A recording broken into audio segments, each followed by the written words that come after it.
Yeah, okay. I mean, obviously, we wanted to get off to a fast start. We thought we had the advantage with just experience and you know, we thought we were better than they were in special teams. So, you know, there was a few areas I thought we had a big advantage, and you know, we capitalized on those. Obviously, didn't run a lot of offensive plays. You know, hit a lot of short fields after interceptions and punt returns and so forth. So the game kind of snowballed pretty fast, and wasn't exactly what we expected for sure. But our kids played well, and we were happy about that. We had a goal this week to come over here and play really well, because I told these guys they deserve to play well in this game. Because, you know, we've been over here a lot of times, obviously, and there's been some times we just haven't played well, and it's been a struggle. So, yeah, I was happy that, you know, we were able to, you know, just kind of put our best foot forward in front of, you know, football guys across the state. To the point you just made, I was going to ask you anyway, do you feel like people in Ohio got to see Marion Local at its very best today? You know, I mean, we played well in a lot of different areas, and you know, I think we take pride in our special teams, you know, and I'm not sure everyone does that, you know, and you know, we take pride in our defense, you know, so you know, I think we played pretty well, yeah. Coach Gilbert, you know, full-time start press. Parker has set the tone for the contest with a 3-yard touchdown run and brought unbelievable energy to your Chargers. At that point, did it allow you guys to really relax and settle in based on the experience of winning 15 championships, now 16?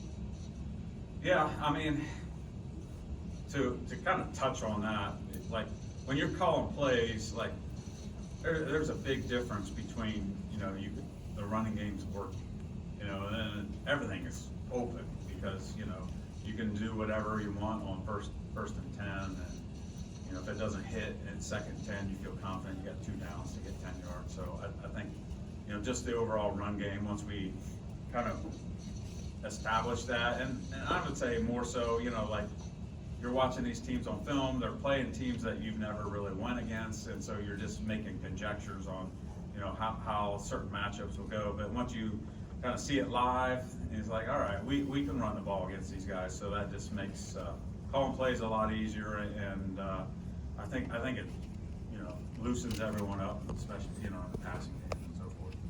We can start with Kyle and then through the seniors.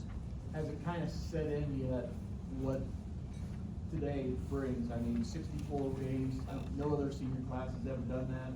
64-0, 4 state championships. Has that set in yet of what this class has done?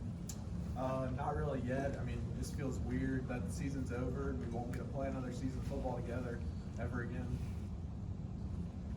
Yeah, just like Kyle said, I mean, it kind of sucks that we can't play another game of football, but I mean, as a player, that's kind of what you want, leaving the season. 4 state championships, 64 now. I mean, there's nothing better that you could ask for. Yeah, it's super exciting. I'm sure here in a few days I'll be sitting there in class and watching a little bit of film. It's fun. And then I'll be sitting there and they'll be like, yep, that was a great time. It'll kick in on the bus ride home, probably. More like real close to home. Yeah, during the teleconference this week, you mentioned the fact that, you know, you probably that you might be a little emotional, you know, coming out of this game. I mean, you've had some great classes, some great teams over the years. But just talk about this group, you know, going and doing what they've done, you know, and earning their way up, because a lot of you guys had to wait for other great players ahead of them to graduate and get to where they're at today. Yeah, these guys did have to wait. You know, for as talented as they were, there was only a couple of them.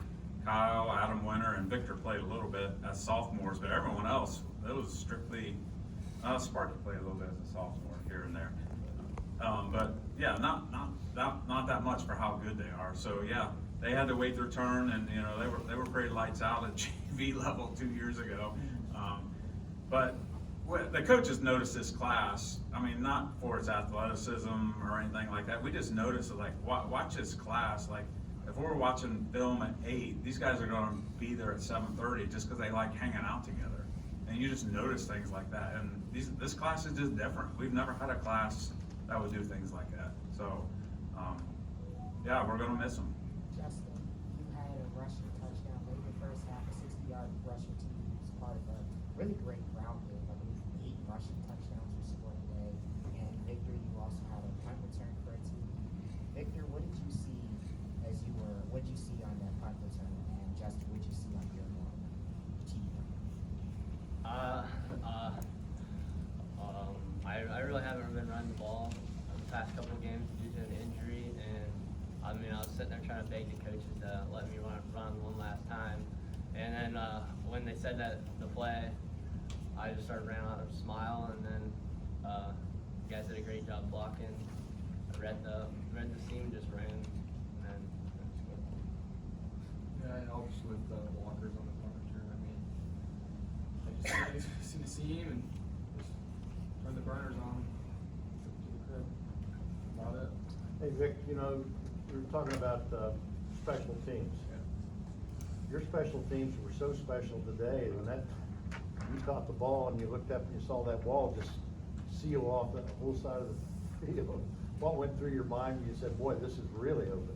Yeah, same thing. I'm just trying to get to the end zone. Get us up early. Yeah, it was awesome.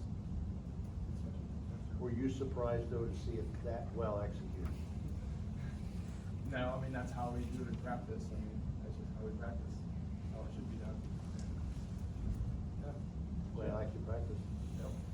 Justin, as much as, you know, a lot of credit goes to the guys, the backs like Parker and Ethan and Drew and Victor and yourself, just talk about how much the line is just built for you guys to do what you do best all season and all career.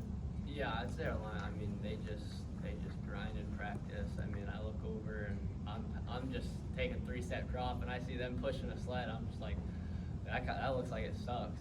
Like they push themselves very hard to do what they do, and yeah, it's just really nice running behind those guys because I know if I run the ball, there's going to be a seam somewhere to cut. Good. One of the things I've learned about Marion Local over the years is that there are many brothers who have played under your tutelage and have won multiple championships. What does it mean for these next generation of Flyers to win yet another championship and be able to sit at the table with their families and say that we are state champions under your tutelage?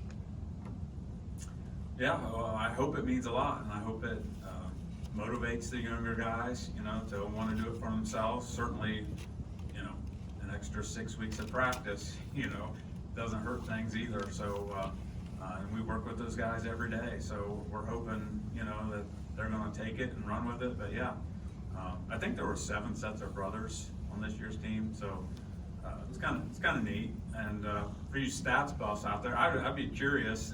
Victor had a punt return for a touchdown last year in this game. Has anyone ever done it 2 different years? I would be curious on that stat. Kyle, kind of follow up what I asked. Somebody look into that. Ask Justin, talk about how's it feel to see the line do what you guys do to help, you know, get the offense going? I mean, obviously, every day in practice, we're going against our scout team, which a lot of those guys on that team could play for other teams in our area, play for other teams throughout the state, and then just open up the holes and seeing the back score, celebrating with the end zone. That just feels so rewarding after every drive. For Justin, you know, it was mentioned on the field, your class has not lost a game in your 4-year career. Just the legacy that your class is leaving behind, how proud are you of it, and maybe what are your emotions of it now that it's over with? Like I said earlier, I mean, there's nothing that an athlete, a football player would want than going undefeated throughout their high school. I mean, you got to thank the older guys that did that before us, so that we could keep the tradition going, undefeated. And I mean, it's just something special that you will never forget.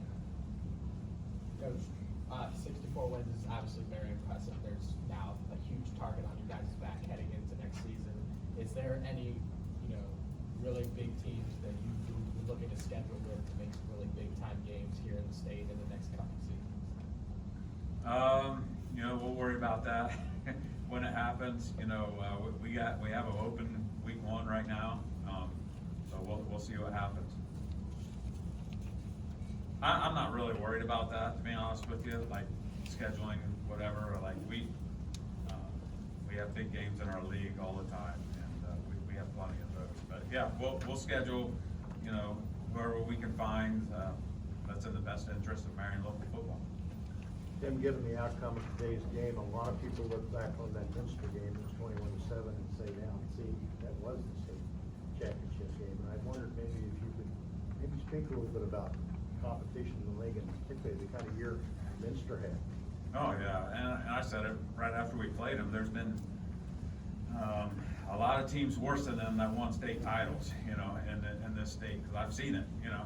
And we were, you know, some of my teams weren't as good as that Minster team this year. So, yeah, it was fun because you guys can correct me if I'm wrong, but you guys lost 1 game, and that was 8th grade to Minster, right? Am I right? Yeah. So they were undefeated 7th graders, lost 1 game to Minster in 8th grade, and then so for a long time we've known, you know, that was going to be a battle, and it was fun. You know, a lot of people question how much you don't show throughout the year or throughout the playoffs, just so when you get here today, you have that 53rd, 54th card up your sleeve. We practice a lot, you know. We're always adding stuff and tinkering, so that's part of the fun. And you know, I kind of told the coaches, you know, when it was pretty obvious what was going down, it's like, all right, have some fun here, you know, let it rip, and you know. But there were still a couple things I was like, I don't think we should do that. It wouldn't be sportsmanlike at this point. So yeah, but that's part of the fun. We're always learning, always putting new stuff in, always tweaking. Coach Google, the run that your team has constructed over the years is kind of reminiscent of former boxing heavyweight champion Joe Louis in his 12-year reign as heavyweight champion. Would it be safe to say that your Flyer program is the Joe Louis of Division 7 football? Based on Louis's 12-year reign as a champion? When did Joe Louis box? What years are we talking about? 1937 to 1949 youth heavyweight champion, 12 years in a row. Would it be safe to say that your program is kind of like in that caliber, based on the dominance over the last decade? I'm more of a Muhammad Ali kind of generation. I don't really know much about Joe Louis. I'll have to ask my dad. He was probably watching those fights. I don't know. Mike Tyson guy too? I liked Iron Mike. I didn't like him like a month ago because I stayed up until 12:30 and I watched that. How have you been able to maintain the standard? The standard is the standard, and that's my job. And it's not always fun to hold the line on the standard. That's my job. Okay, everybody good here?